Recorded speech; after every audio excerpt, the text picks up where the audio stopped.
So join the conversation, let's set the tone. Inner Circle Podcast, where love is well known.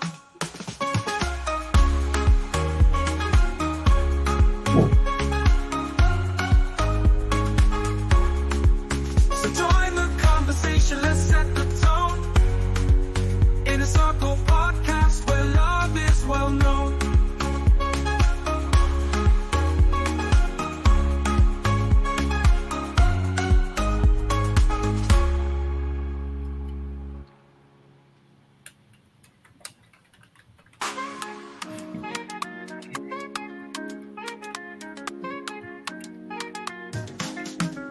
As the clock strikes 7, the vibes are alive. Inner Circle's here, where voices thrive. Turn on your screens, let the magic unfold. Listening and healing as stories are told. Come on. You're on mute, Jimmy. All right. Another day here. It's Thursday, the 26th of September. And I want to say good evening to all of you guys. And folks watching, will be watching, I want to say welcome. Good evening. Tonight we have two guests with us. And they are joining us from their campaign that's been ran here in Brooklyn Park. And let me just greet AB and greet Melvin, and we'll ask our two guests here. First, we'll ask Reverend Gova to introduce himself, and then we'll go over to Nehemiah. Thank you very much, gentlemen. It is an honor and a pleasure to be with you. It is indeed a privilege. My name is Daniel Goba, Reverend Daniel Goba. I'm the pastor of the Ebenezer Community Church of Bloomington, and I am running for City Council for West District, Brooklyn Park. And it is an honor to be with you, to be able to share with our audience tonight. Thank you. Thank you for honoring our invitation and being here so much on time. Nehemiah, yes, sir. It's going pretty good, man. And just go ahead and introduce yourself beyond your name. What are you doing on this campaign team? Nehemiah Gardy. I joined the campaign team for a few reasons. First, spoke to Reverend Gobat and know his credentials and his interest in becoming member of the City Council of Brooklyn Park. And then secondly is that we don't have no representation, man. We Liberians, we don't have no representation, and it is something that I would like to see happen, that we at least have some sort of representation on the city governance. All right. So that's part of my passion. Yes, sir. Yeah. We'll go deep into that, but we just wanted to know your name and what you do, your position on the campaign team. Your role on the campaign. The campaign manager. Okay, absolutely. We have a female joining us here. I see the name Bernice. Bernice, welcome to the show. Thank you. Good evening. Just go ahead and introduce yourself, please. Hi, my name is and I'm the campaign admin. Kind of boy. You seems to be breaking in and out. I apologize, but I'm the campaign admin, so I just kind of manage the day along with the campaign manager. Yeah. Okay. Thank you. Reverend Goba? Yes, sir. We go over to you. So you are running. Just tell us, for us who are here, we know the district, the city you are running for, but just tell us, use this time and tell us who you are and why you're running. Well, thank you for inviting me again. I'm honored. It is a privilege to be here. Again, as I introduce myself, I'm Reverend Dr. Goba, the pastor of Ebenezer Community Church. I also worked as a psychiatric rehab practitioner, team lead for the Bright Spring Mental Health Services. And I'm also the president of the Minnesota-Wisconsin Baptist Convention, a convention of over 200 churches. And I've been a resident of Brooklyn Park off and on for 17 years. And I have been privileged by how God has blessed me, and I'm just willing to give back. So that's the first reason that I want to be a member of the city council. I want to be able to give back. The second thing is that we need representation. We have a city that is about 87,000 people, almost 87,000 people, very diverse. And so it is only fair that we can have a reflection of the diversity on the council. And so that's one of the reasons why I also want to run. And if it will interest you to know, there are about 54% of the people living in the city are people of color, and 22% are born outside of this place. And we speak 29 languages, so it will only be fair to have a representation all across the spectrum of everybody that is here. So I'm running, and I'll bring a lot on the table. I believe I'll bring a lot, over 30 years of experience in both social work, local, international, and foreign. And so that's why I'm encouraged. But basically, I just want to be able to partake in the development of our community and to give back. For the sake, if I could just interject there, for the sake of our audience, that those are not familiar with the city of Brooklyn Park, can you describe which area of Brooklyn Park are you running, like the specific area, please? Yeah, the West District covers a vast area. So the West District is from Zine, starting from the Windsor Gate area. So the Windsor Gate area, the apartment complex over there, coming down Zine all the way down to 63rd, going across and going to Boone, all the way across Boone to the Adam Ridge Apartments, Winnetka Avenue, interfacing West Broadway, and Mr. Car Wash across the street from Mr. Car Wash, all the way to the OLM office, running all the way down to 72nd. So it's a very big area.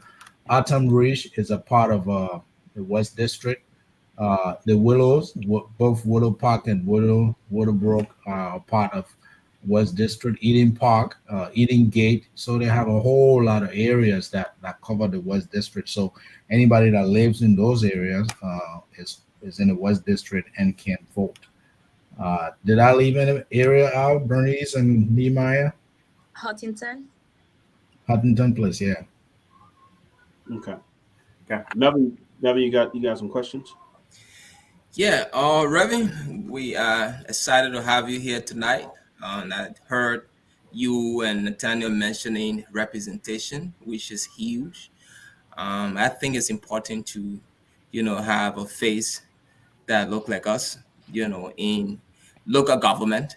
And but also we have these questions that will kind of have our people and the rest of the people listening might have to kind of follow and just understand how your plans are and how you intend to kind of run things within those within the district you just named. So in terms of community engagement, my first question to you, how do you plan to engage with residents and ensure their voices are heard in local governance? Thank you very much. That's a very good question. One of the things I've had quite a few town halls now that have been arranged by the League of Women Voters.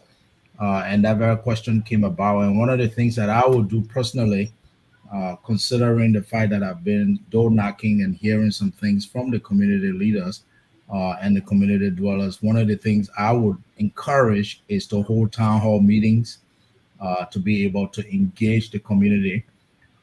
And when I win, not if, but when I win the elections, what I'll do is to encourage participation, discussions. If possible, I'll hold my own town halls as a city council member, just to hear from my constituents, to be able to discuss these issues. So that's one way I will engage them. And I will also be accessible via email, text messages, phone calls to engage. In fact, one of the things I promised, I did I did send out information on Brooklyn highlights is to let the residents know that why door knocking if it is not possible for me to get to your house.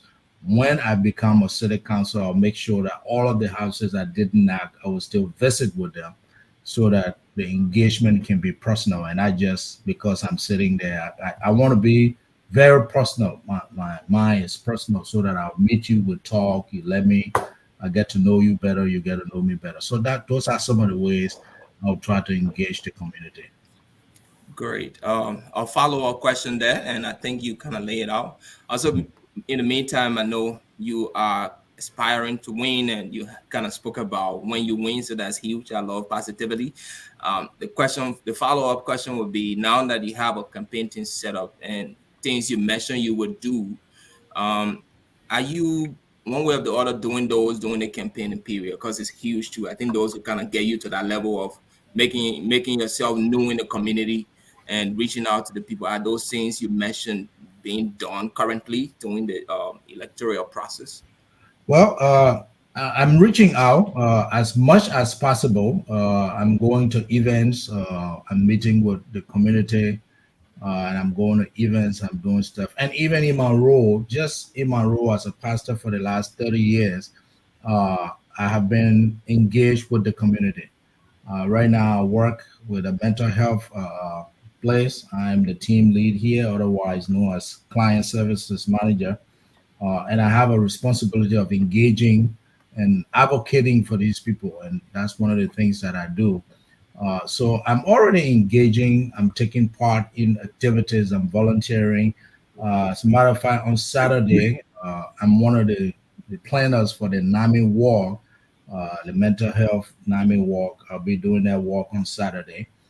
So I'm already engaged in the community with respect to as a church, even as a volunteer from where I work.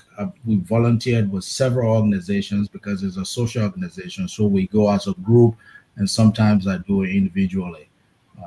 And I do my volunteer work both internal and externally. That means international. Just real quick from my end, like the area you described in Brooklyn Park, it's a huge. I mean, from my experience from that era, it's hugely populated by Liberians. Why do you think, Brooklyn Park as a whole, why do you think Liberians are not represented in local government in Brooklyn Park, where everyone that ever know about Liberians, right? Unless in Minnesota, Brooklyn Park always come up. Why do you think there's no representation? Well, in my personal experience, and different people will answer you differently, but in my personal experience, going door to door and knocking door to door, what I've observed is that we don't know much about elections, or maybe we don't put value on representation. People that I've spoken to, you won't believe it, some have been here for 15, 20, they're American citizens, some don't have passports, some have not registered to vote, some don't know the value of representation, and some just plain tell you they probably don't like the candidates, or they themselves have not stood up. But in my observation, and blessedly, we are getting to the point where as we speak to our Liberian people, we've begun education. And I know, in fact, the OLM executive director was just telling us a few days ago, because we brought this up, they have begun voter education and even registration to help our people. Because and I really can't ascribe blame to them. I think it's just either we overlook the fact that it's important to vote and be represented, or we are not educated enough to the fact that representation matters. And I think that's where we are headed now. And one of the things that I really love about my campaign team, Nehemiah and Bernice, they have an organization that caters to young people.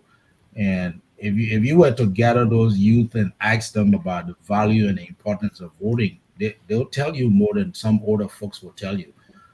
And so that gives me joy. It brings me to the place to know that in the future we will get there. But voter education is paramount for our community. I'll just put it that way. Thank you. Tatos, over to you.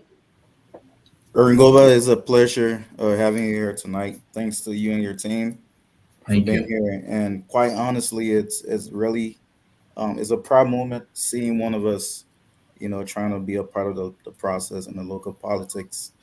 Forgive me if this question might come a little redundant since I Mhm. just. So you are a reverend. You are a man of faith. You have pastored a congregation. You have over 30 years of experience. What do you say to folks who think that the church should be separate from the state as far as your engagement into local politics? Well, not that we're having a biblical forum here, but I can tell you that the Bible explicitly says that when men of faith lead and rule, the people are in peace and the people are satisfied. Uh, and we've always gotten it wrong. People have always gotten it wrong that when you are a pastor, and I think I don't know if it is across spectrum, but I know for a fact from the Liberian perspective that when you are a pastor, don't get in politics or you can't mix politics with church.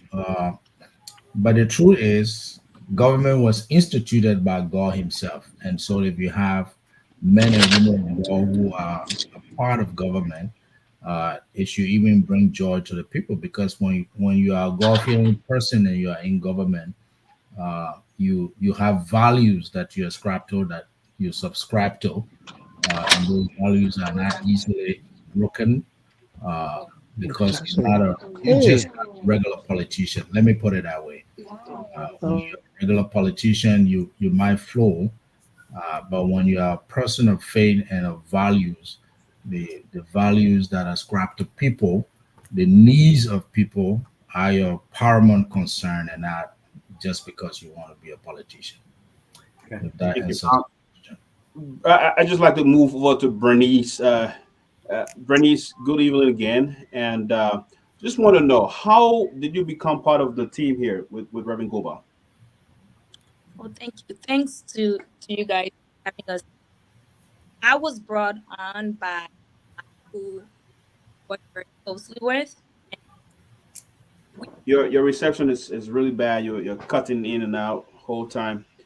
okay, I'm going to move up to a different location. It's better now. Okay. Okay. Yeah, if I could just while you wait for the camera, Reverend Gobert, I think there are a lot of challenges in Broken Park in terms of Yeah. local businesses. And one of the things I read recently, the Coffees in Broken Park, I think is right in your district. The Coffees is closing.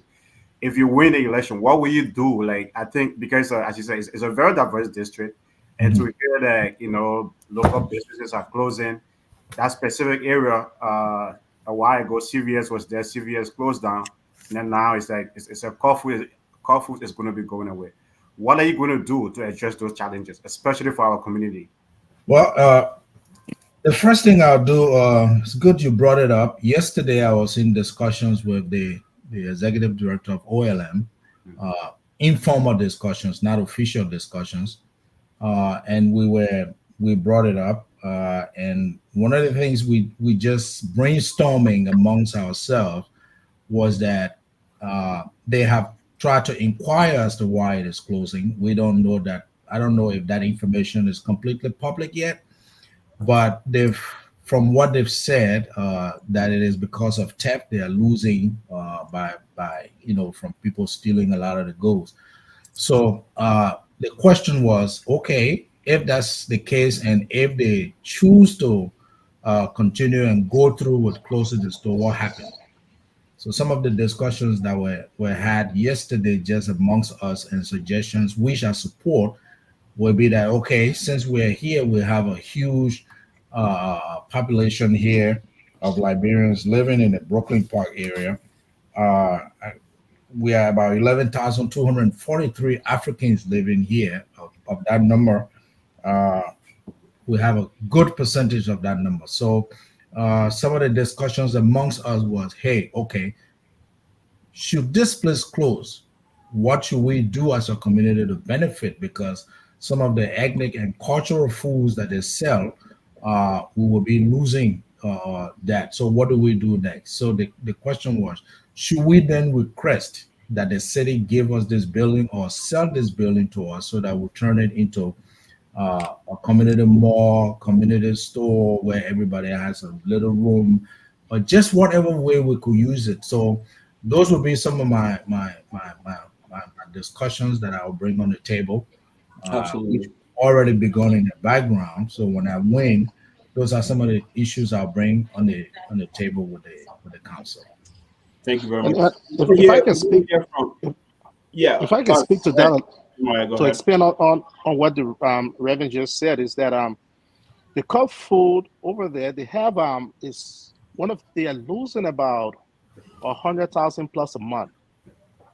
Is from a number of different things. It's the rent for one is too high, and if you I've been in Brooklyn Park area for about 32 years. If you see the dynamics of the area, you have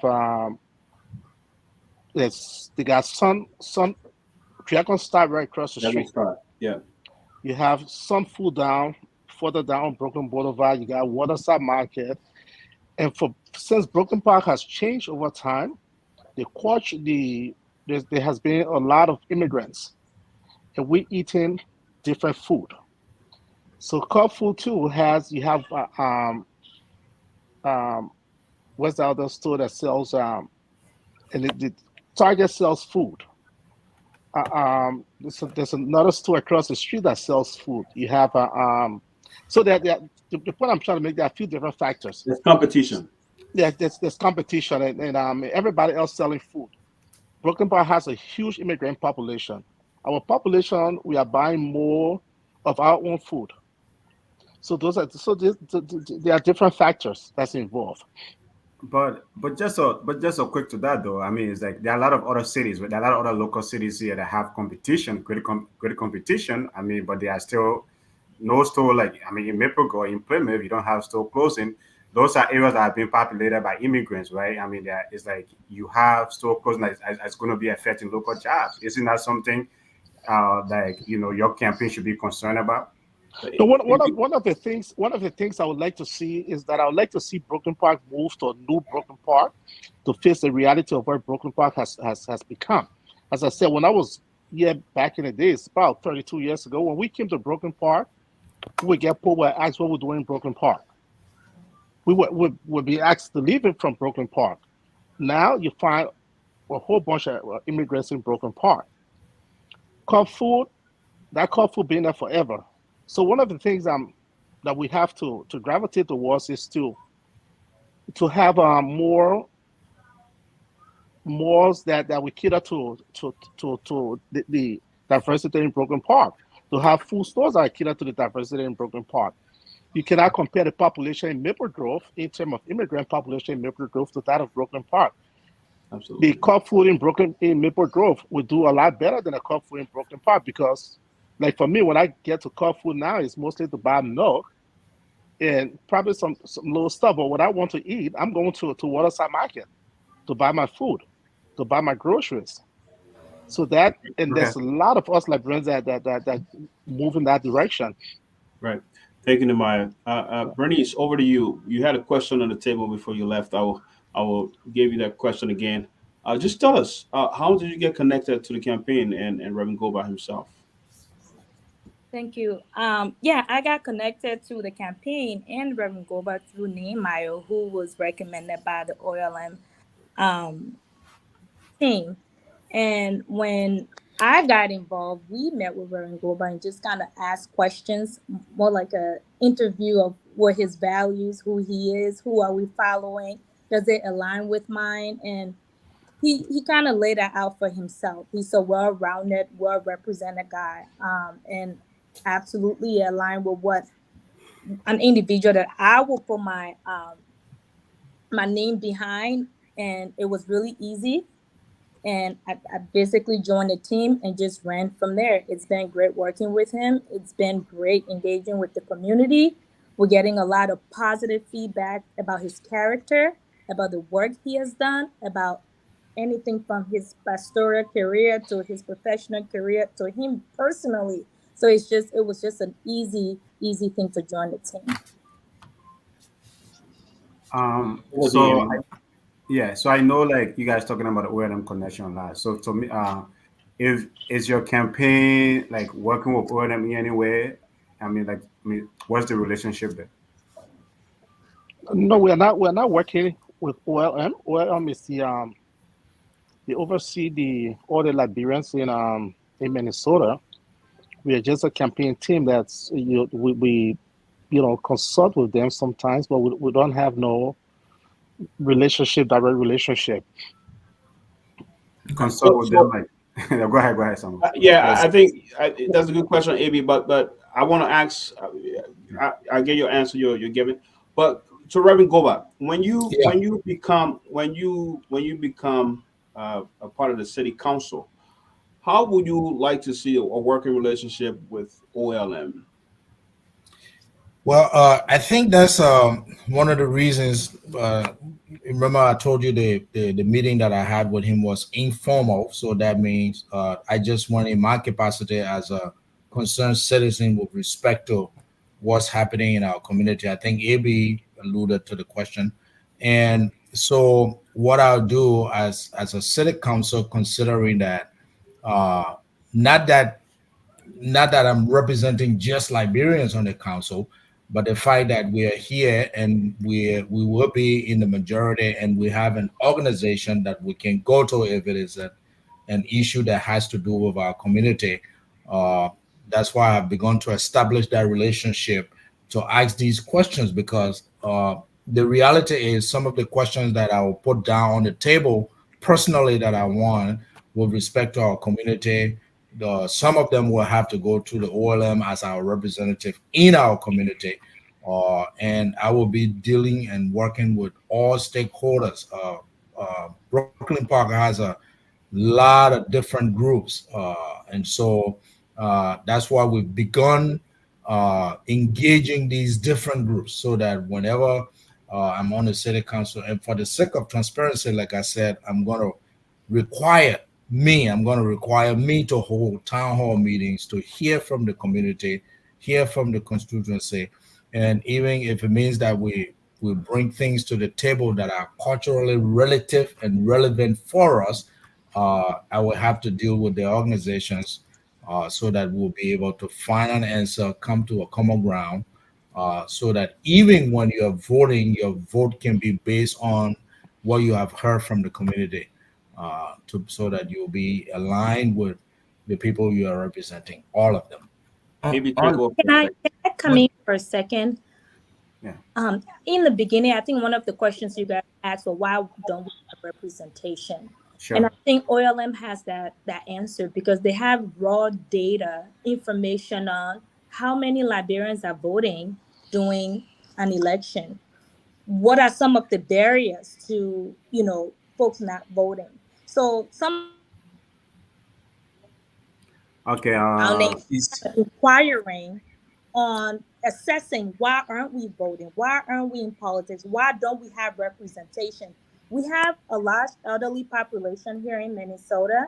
Many Sure. of them are not driving. Many of them rely on people for different reasons. So Okay. we're trying to figure a way as a campaign to remove barriers by providing transportation, by utilizing family who for example, if an older person speaks a dialect but English is not, as great, we're utilizing the community to get that support to make sure Okay. they're exercising their civic duties. So OLM is a resource there because they've been in this for a long time. So, Okay. they are for the Liberian people. They are representing us. If we do need support from our local government, they're going to be the one going to the city hall to speak on that. So Okay. the collaboration here is to make sure that we're giving access to everyone and removing barriers from everyone to make sure that they're exercising that right. Okay. great point. AB, let me come in real quick. So Yeah, go ahead. on that note though, I kind of heard you guys speaking of the diversity within the community.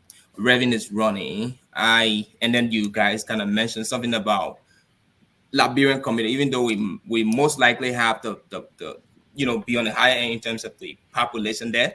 And mentioned the constraint that we don't like voting. What are the campaign strategy to reach out to the other community?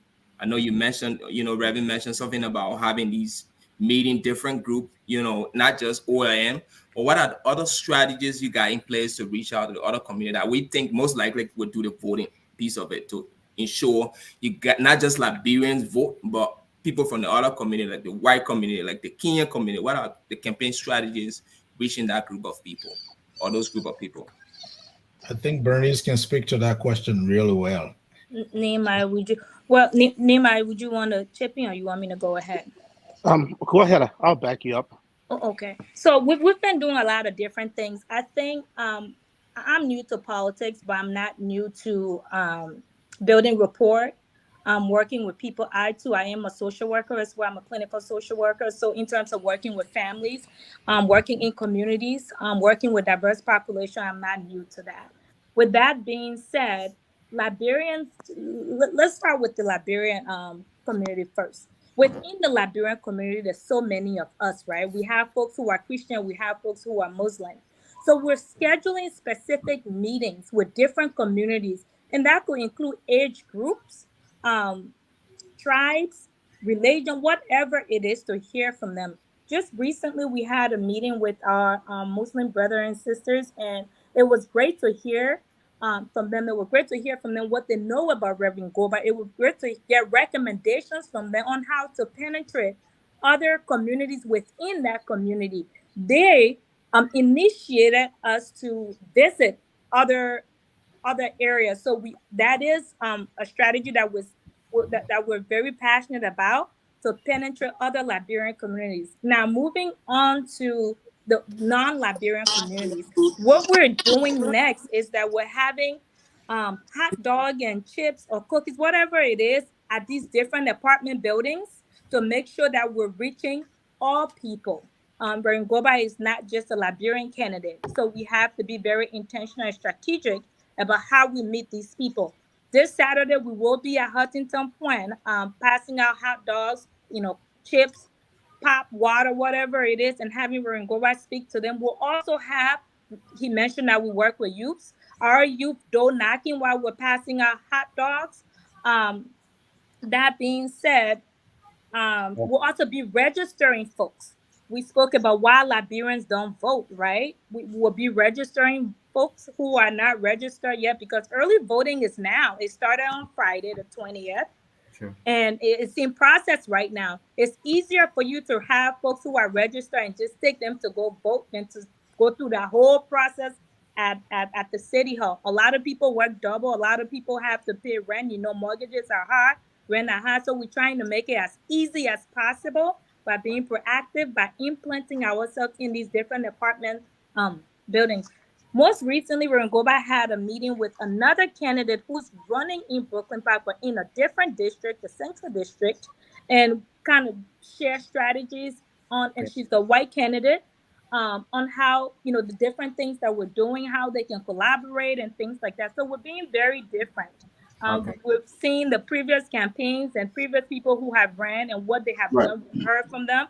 Obviously, it's not working for our Liberian community, so we're trying to come out and be different, and be culturally specific, and find ways to penetrate these different communities. So we're definitely aware, and we're trying to do what we can to get non-Liberian votes as well. All right, Bernice. Let's move. Nehemiah, you want to add on to that quickly? You're on mute. I'll mute you real quick. All right, there you go. Okay, good. I'm sorry. One of the things that, guys, is that if you look into the Liberian community, there's a divide. I shared this when I met with the executive director, and I'm just going to give a quick story. On the 26th event I went to, the ball, it was attended by all old folks. On the 27th, I went on the field, was crowded with all young folks. And I was telling them, I said, there's a divide. We have the young folks on one side of the spectrum, and we on the other side. So we have to find a way to come together. And that has been some of the problems here, why we are not winning elections in Brooklyn Park, because Sometimes when you see when candidates are running, they gear more towards the older population. They're where they're going for votes. And I'm telling them, I say, look, we have to get to the younger Liberians. We need the Liberians in the 30s. We need the Liberians in the 20s. We need the Liberians in the 18s. And we cannot continue to run election or campaign, especially in Brooklyn Park, and think we can nationalize the young people. It's not going to work. That's what I was so happy to come on you guys' show, because your audience is young. We need the young Liberians to step up. We need them to come and vote. We need them to run for offices. And I'll tell anybody, if you running or Liberian, I will 100% give you my support. Bernice is in line with that. Just reach out to me. I will have a conversation with you. If I'm in line with exactly what you're trying to accomplish, we will go door knocking for you. I never met Reverend Goba before. I met him maybe Bernice, almost 2 months now, when his campaign started. We called him up because we heard he was running. We called him up. We had a meeting with him. We interviewed him. And that's how we started to build a relationship. And we go door knocking for him every single time. We are working his campaign. One reason is because he's not only because he's qualified, but he's a Liberian. We need that representation. Okay. Right. So we try to get everybody involved. I don't know if you spoke to that. How are you guys breaching that gap? How's the campaign breaching that gap? Not OLM, but the campaign at this moment. What we try to do on the campaign team, we try to incorporate younger people on the team. So we have Ewu Jangaba. He's in his early 20s. We want to know from Ewu's. We want to know his input. We want to know his audience. We want to know his friends. Bernice is in her 30s. We want to know her get her input. I'm in my 40s. I want to get my input.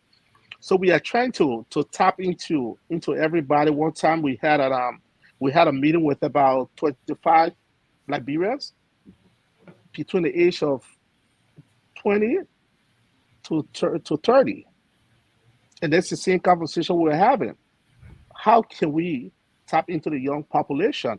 So we are doing everything possible to reach out to the young folks. We continue to do it now. We try to go on the field to have conversations with the younger people, and your show going to help. And we know that for sure. And we're just going to keep doing what we think going to work. Okay. Thank you. More questions for the Reverend. What was that? No, I was going to add to that about social media and TikTok and all of those things.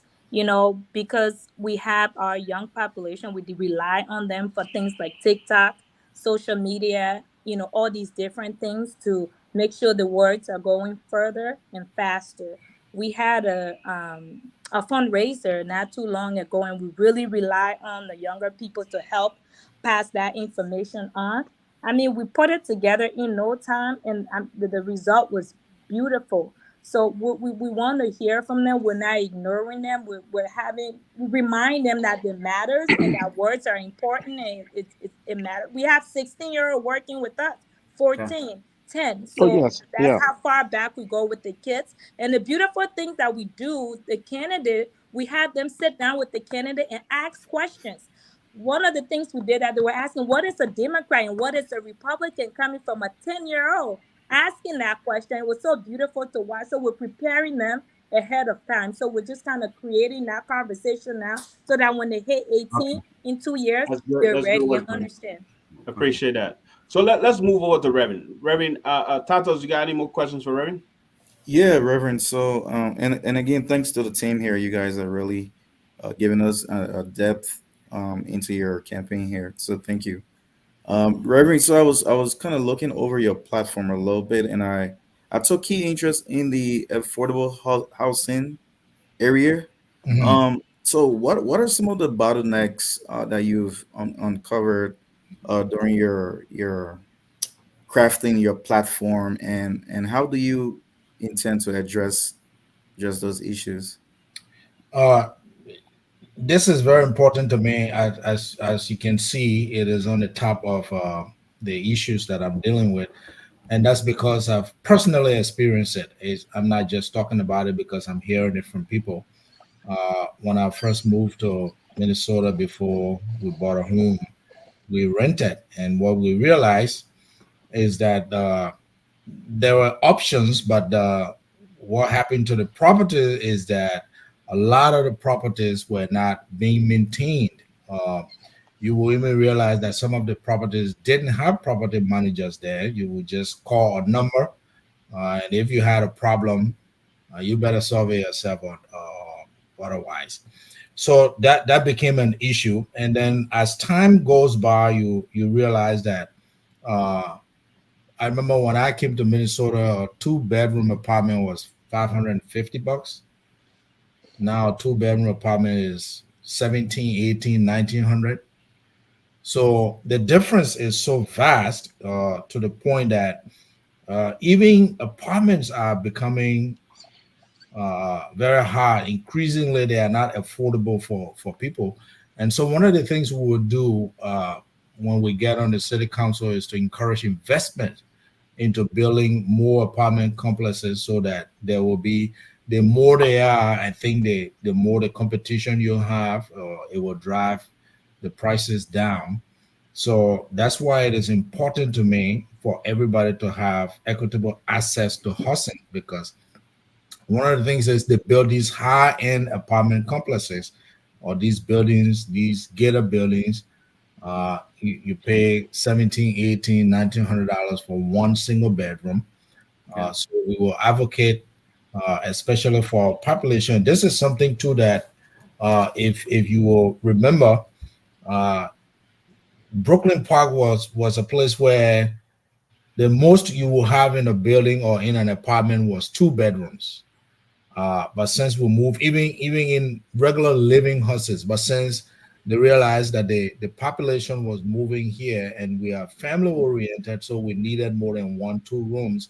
That's why now you have these morning houses that they are building.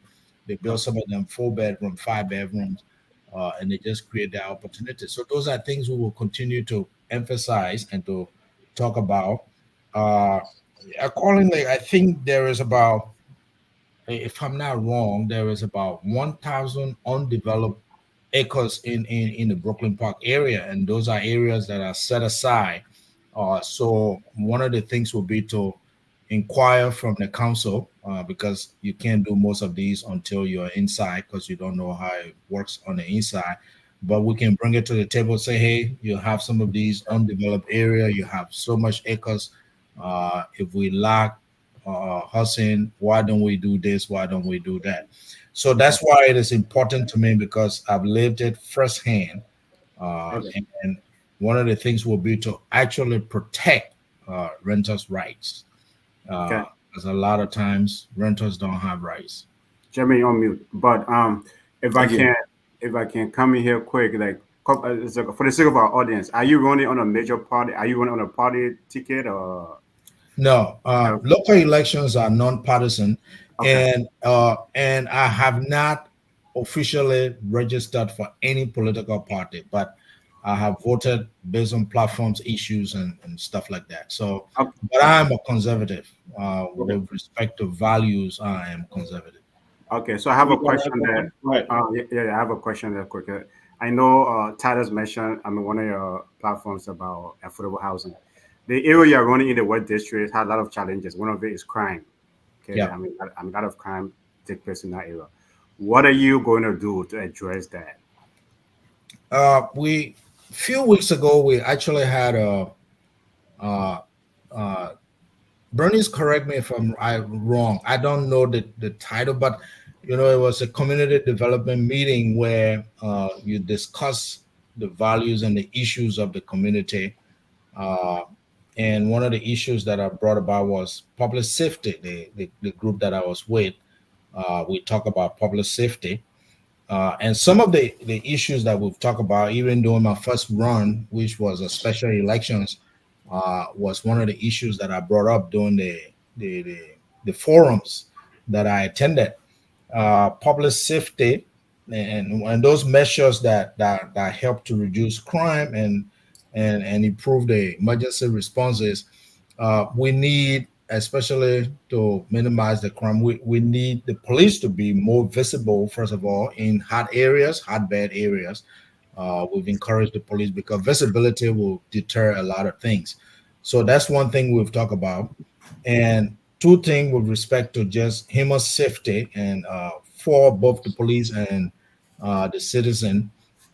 We've talked about people, social workers being embedded, mental health workers being embedded with the police, so that when they go to these calls, sometimes, especially these domestic violent calls, when people go there, when you get there, people are already amped up, and the police is trained to de-escalate, but in a very different way. Their de-escalation is to knock you down, handcuff you, or probably give you a bullet. But if you were to take a mental health practitioner who knows that this person could be suffering from depression or schizophrenic, or they are paranoid, or they're just plain pissed off or anger management. And when you get there with an embedded social worker or mental health worker, they're able to de-escalate before you, the police, can come in. I Unfortunately, mean, for our city, isn't that already yeah, happening within Brooklyn yeah, Park? I was just about to go there. I said, fortunately for our city, we're leading that charge. I've heard that a lot of cities from all over the country are even getting training from our city now to be able to use that. And police officers have been trained in the social work area, in the mental health area, to be able to deal with that. Case in point is where I work. I've worked here for 6 years now, going on 6 years in November. Uh, and when I first started, when the police came, whenever the police came to our site, if they were called or somebody called them, they would just take the person and take them to jail, uh, disregarding that they are here for a mental health issue or they are dealing with issues. But as a result of these different programs that we were just talking about, they've been trained to now know that when they come, their first thing is to help us de-escalate and see if the person needs further help, and not go into jail. Remy, So I see your platform mention a lot of critical things, but uh, I don't see anything with healthcare or health. well, you're right. And for the specific concern that Brooklyn Park has a terrible water situation, they have high levels of green in the water. True, I agree, but I think that that will fall if when I get there. That will fall on a the high water issue did come up when we had the previous two forums. The high water issue did come up. The city of Brooklyn Park knows about that. We've even gone to meetings to discuss that high water issue, and the only response we get from that is that they are working on it. I don't know. I have not followed up lately to know how far they have gone. So I will be giving you misleading information if I tell you exactly where they stand right now. But as at now, what I do know is that they are working on high water. And with respect to healthcare, I know our people, our community, and that's where OLM also comes in. They do a lot of collaboration to help our older folks, people who don't have insurances, healthcare, to do. And also personally, I'm an insurance agent. Health, I do health and all these different things. So I'm able also to help people to advocate for people. I do immigration advocacy, a whole different kind of work with respect to just helping people to get that done. But because this is local elections, as you know, city hall elections, it doesn't come on the table as a front level because it is local elections. Maybe when it becomes state in the future, maybe national, then that will be something we can look at. Absolutely. Okay. Go ahead. Yeah. So you were talking with all these things on your plate. You have a full-time job. To your point, you're a reverend. Pastor in Ebenezer Community Church. You just mentioned you're an insurance agent. What time are you going to have for the community when you become Oh, a council member? I got. I was cut out for this. Let me just put it that way. All my life has been services to people. That's all my life. The only Only other work I've done that was public is I worked with the Ministry of Public Works when I was in high school. You know how you get these vacation jobs, and I stayed there for a little bit. As soon as I got out of college, my first job was with an NGO, a British NGO, uh, and I've never turned back. And that has been since 1989. All of what I've done is HEMA services, HEMA related. So some of the work I do is not every day, it's not 7 days, and it's on my own time. So that's a side gig.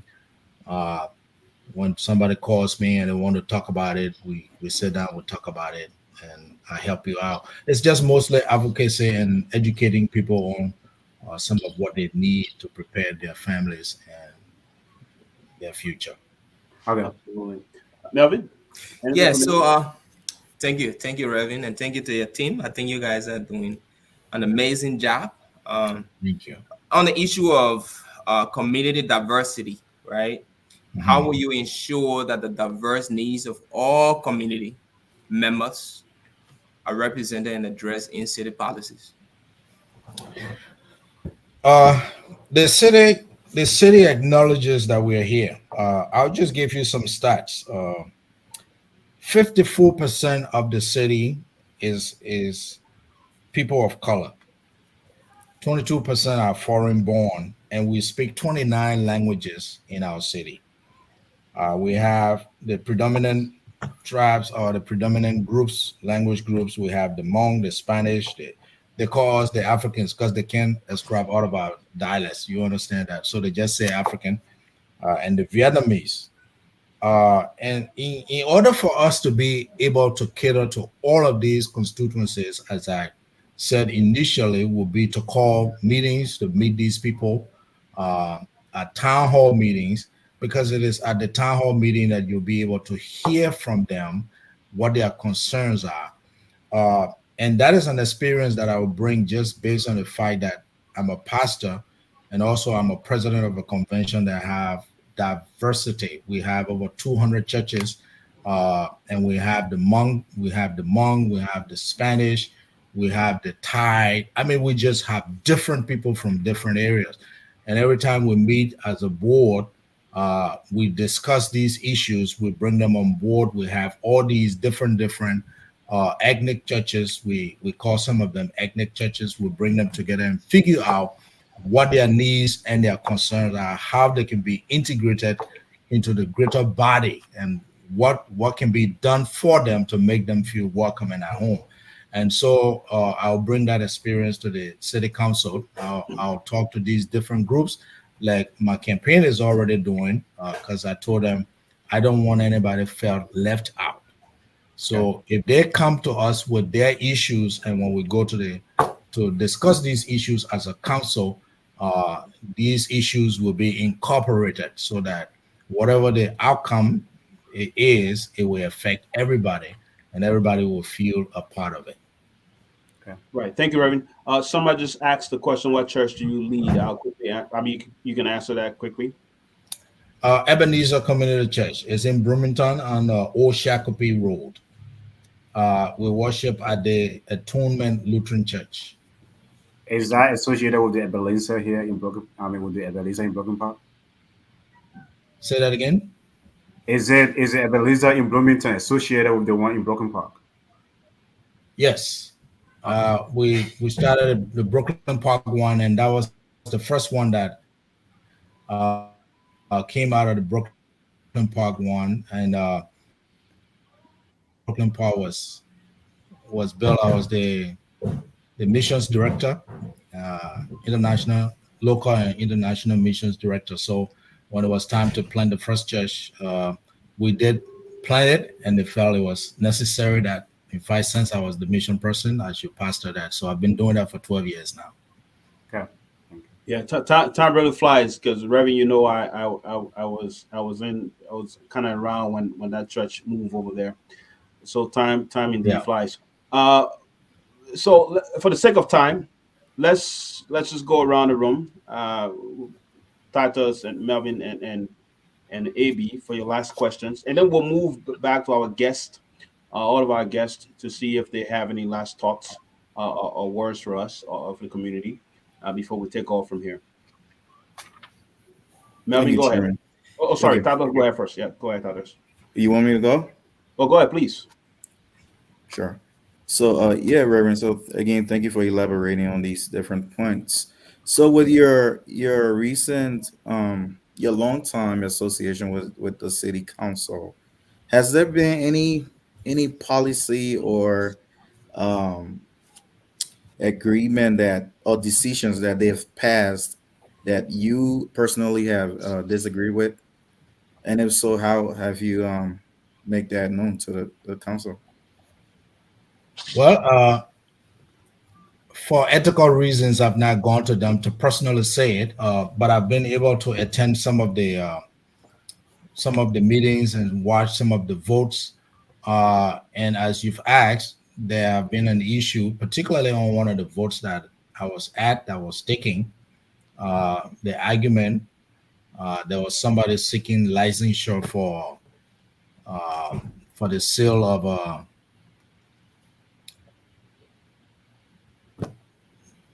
some drugs that will be controlled, not controlled, and they said, well, somebody argued that, well, the city is going. I mean, the nation is moving toward approving all these drugs anyway, so why don't we just approve it? So if I were on the council, I would dissent on that. That's just one of the issues that I saw, because and the reason for that position from me specifically is that those are some of the specific issues that we are dealing with. Even as I'm sitting in my office here, this is a place that deals with those kinds of things. People are using illicit drugs and all these different things. And Reverend, to is there a have- name? Can you mention the name of that drug? Is that okay? Can you do that? well, because I say I'm not an insider and I was just observing. No worries. No worries. Probably Yeah, cannabis. No, I would just that's okay. just for the benefit of answering your questions and No, to that's tell you what totally my fine. vote would be if I were there, if something like that to come That's up. totally fine. That would be my stance. Got it. Thank you. Melvin. Yes, all right, Reverend. Thank you again. I think you kind of did great here tonight. My last question to you, I think it's important, and it's the fabric of society. We really didn't touch on education and youth programs. And my last question will be that. So what role do you see the city council playing in supporting education and youth programs within the city you're running? Well, I tell you the truth, I am so happy for the team that I have with respect to that. These people have taught me a lot just by helping to run this campaign of mine. And the early education, voter education that the kids there grooming. As a matter of fact, I had discussions with some of them the other day, and I asked them who were walking door knocking and said, what do you want to become? And one of them said, a doctor. I'm like, so if you want to open a place and you can't get it open and the city has to be responsible for that, what will you do about that? She's like, well, if they can't help us and we have a lot of doctors, then I probably need to be on that council too. And I'm like, bingo, the education is going. So the city I've heard, and I'm not on the council, but like I said, when I have time, I go there, I do hear these arguments. Education is very important. And for our team, that's why even as we go out to door knock, when we meet our own people, we educate them on the value of representation, the value and the importance of voting. I mean, we just educate them, and education is just the hallmark of who you are. And I tell people, when you are educated, you can move anywhere, it goes with you. And you can start life anywhere. So I put such high value and priority on education. And that's why when you were asking about OLM, as we discuss and we discover these little things that we want our community to be aware of, we do share it with the executive director as recommendation and or information to be taken under advisement. And that has been going well so far. We will prioritize it. Youth centers, more places for children to have access, after school programs. Those are all issues we will will legitimately discuss on the council. Okay. You're on mute. You're on mute, Chairman. Maybe go ahead and ask your question. Yeah, so I have a quick question for you. Just two part of it. First, there was a Liberian in that district before that representing that district. Name is Winfred Russell, and he was voted out. Why do you think should a resident of that district vote for another Liberian? That's my first question. Secondly, like for folks right now listening to you, what would be your closing argument to them as you get closer to the election? Okay. Well, the first part is as much as he's a Liberian, it could have been anybody else. That's the first thing. But the fact that he's a Liberian, we share that. What I personally observe is, like I said, we just have not gravitated to one, maybe the importance of voting, two, the value of representation. We have not gravitated to that, and so that will require a lot of education. Now, I don't know. I was not an insider of how his campaign ran, but I can just tell you that when two people fight, one person always wins. And I would think he did a good job. He fought a good fight because the margin wasn't big. Number two, those of you watching, I just want you to know that it is important that you are represented. There's a saying that if you are not on the table, then you become a menu item. It is true. We need to be represented everywhere you go, anybody you talk to. In fact, people have begun petitioning me to tell the city to name Brooklyn Park Little Liberia, or just a small little section to call it Little Liberia, because of how many we are here. I am not a Liberian candidate. I'm a Liberian native. I am proud to be, but I'm a candidate for the entire city of Brooklyn Park, even though I'm representing the West District, but I'm a candidate for the entire city of Brooklyn Park. So I'm asking you for your vote to be able to give back. America, Brooklyn Park have given me sufficiently. The 24 years I've been here, like I said, 17 of those 24 years I've been in Brooklyn Park. And so Brooklyn Park is very dear to me. I love Brooklyn Park. I love its citizens. And so I ask you to consider me when you vote. And early voting has already started on September 20th. It continues to November 4th, and then November 5th will be the general elections, and that election will be held at your precinct. But for now, you can go to City Hall on 85th. I think it's 5200 85th Avenue to the police station, City Hall, and cast your vote. I'm asking you to vote for me, because when you vote for me, you will be bringing somebody on the table who will represent your interest and not their personal interest. Reverend, is that the only area available for early votes? Yes. Early vote is only City Hall until the day of election. Then you have to go to your precinct. Let's move over to Bernice for last words, and then over to the campaign manager, Nehemiah, and then back to you, Reverend. Thank you so much. Thanks to all of you again for having us. And I'm very appreciative of being here to spread the words and just kind of educate people of the importance of voting. Our campaign, we're always looking for volunteers. We are door knocking. Our schedule right now is Wednesdays and Fridays. However, we are available any day. And if anyone is interested in supporting our campaign, please let us know. We will pick you up. So now we will train you on what to say. It's nothing terribly formal. You will learn it in 5 minutes or less. And the 10-year-olds are doing it. So I promise you it's not that bad. So please, we're looking for volunteers. We're looking for people to come and knock doors, transport people to vote. We're looking for people to do that. This Saturday, we are going to be at Huntington Place. Come out, get some hot dogs, help register people, encourage people to go vote. And, we will transport you. for our weekly meetings on Wednesdays and Fridays, we meet at OLM office. We rent the office from OLM, so we're in there at 5 o'clock. Come out and meet us there, and we will all go door knocking. So, How come no quesadilla, only hot dogs? I was going to ask the same thing. No tabagi.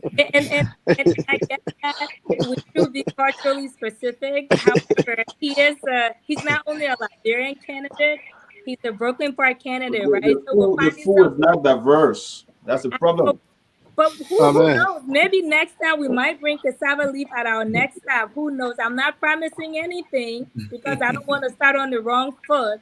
But come and have a conversation. Ask the candidate some questions on issues that are important to you. And just kind of socialize, get to know him for yourself. I can tell you he's a great person. I can tell you his values align with mine, and that's why I'm putting my all behind him. But I want you to get that assessment for yourself as well. So please reach out to us if you need anything voting, transportation. We'd love to have you volunteer. So thank you guys tonight. We appreciate that. Thank you. Thank you so much, and thanks for being here. Nehemiah. Yes, first of all, if you guys want to eat tabagi on Saturday, I will cook it myself. If you eat it, it's on you. So, hey, man, I want to say, we got to talk about the show because we want to let other people go right now. Go ahead, man, I want to say thank you guys so very much, man. I've never been on a talk show before. This is my first, and I'm really impressed. I'm impressed with the questions. I'm impressed with the guys that I see, and I will start to follow your show. Moving on, I want to thank the Liberian community. You guys have been a huge support to the Russell campaign, to our campaign. I'm not going to take anything away from the Liberian community. We need to do more. We need to do a lot more. We need representation. We have been singing this song for a while, and then it breaks my heart when I hear other people describe Liberians as two-fed bulldogs, that we don't vote, that they think that anybody can come in the Liberian community and beat us in our community. It breaks my heart. So for me, this is personal. And in the next 2 years, we're going to have 12 seats open. Brooklyn Park, Brooklyn Center, we need representation. And I say this to anybody who's listening. If you decide to get there, just let's have a conversation. We're going to see how to get you there. And fellas, please, man, encourage everybody you know. You guys you have your show. Encourage everybody you know. Early voting has started. Let us try to get out there and vote. Comes election day, it will make things a lot easier. But let us just keep passing the message. This fight is for all of us. It's for the future of the younger ones coming up. It's for the future of us Liberians. And I thank you guys so much. Thank you, Nehemiah. Thanks for being here. And we love for you to follow us. Appreciate that so much. Reverend. Yes, sir. Well, thank you so much, Sam. It is a blessing. I am truly, truly honored, gentlemen, to be on the show and for your graciousness. I want to thank you for that. And I want to thank our community too, the Liberian community and the city of Brooklyn Park. I did thank everybody during the first elections, the first go around. And I also just want to thank them and just to encourage them to vote. It is so important that people are represented, not just us. I know we're speaking specific, maybe we're being a little specific, but voting is just important. Even the national elections that are going on now, issues and priorities are different for everybody, but we still encourage you to vote because if you do not vote, you are actually voting for the person you don't want. So I want to encourage everybody to vote. And sometimes we say it and people say, well, as a politician, you're not supposed to say that, but I'll say it. Even if you're a Liberian, the fight that you're a Liberian, go vote. Even if you don't vote for me, that's okay. But you voted. You've expressed your constitutional right, your civic responsibility. That is very, very important for you to do because in exercising that, you will be selecting your leaders and who represent you. And not only that, you will be selecting your leaders, but people you vote will help change laws and ordinances since it is at a city level. So again, I want to thank you, gentlemen, for the privilege. I am truly honored. This is something I'll never forget. And thank you for the graciousness. And I hope you will invite us again. We will. Yes. We will. Our show, we are aimed at promoting individuals within the community. And when we heard that you were running, the guys on the show said we got to talk to Reverend Goba, and I said, say less. I know him personally. I've known you for over 14 years, and I can say you are a very good man. And Brooklyn Park City Council will love to. I mean, they will be glad to have you. Will benefit a lot from having you. I know what you can do. You are a good man overall. So thank you so much for being here, Bernice and Nehemiah. Thank you for standing by the Reverend. Thank you so much, buddy. Thank you. We will Thank see you. what we can do from our own corner. AB here likes to volunteer as well as Melvin and Tatos. So Thank we you will, so much. we'll see if we can find one day to come help and don't knock. Like you said, we can learn in 5 minutes. So we will come. I will try to see if we can help out whenever we can, or a day that we can. But thank you so much for being here. We look forward to having you again, and we hope you can honor the invitation again. And we would like to be at that celebration party, that victory party. We'll be there. We'll let you know. We'll let you know. You have to be there. Victory for sure. Yeah. You have to be Just, there. You just have tell me to what be you there. want to eat. Yeah, no hot dogs. We want to eat the tabagi. No, ain't gonna be no hot dog. Yeah, we want to eat the tabagi. We like the black bottle, whatever you hear that one. No, I didn't hear that. You didn't hear that. But folks, thank you for being here tonight, man. We really Thank you, appreciate guys. Thank you. Thank you. All right, Thank thanks, you man. so much, gentlemen. Have a good night. Grateful, man. Good night. Grateful. Thank you so much. it. For sure. All right. Bye bye. Thanks. Okay, Yeah, bye-bye. yeah, good night. Good night.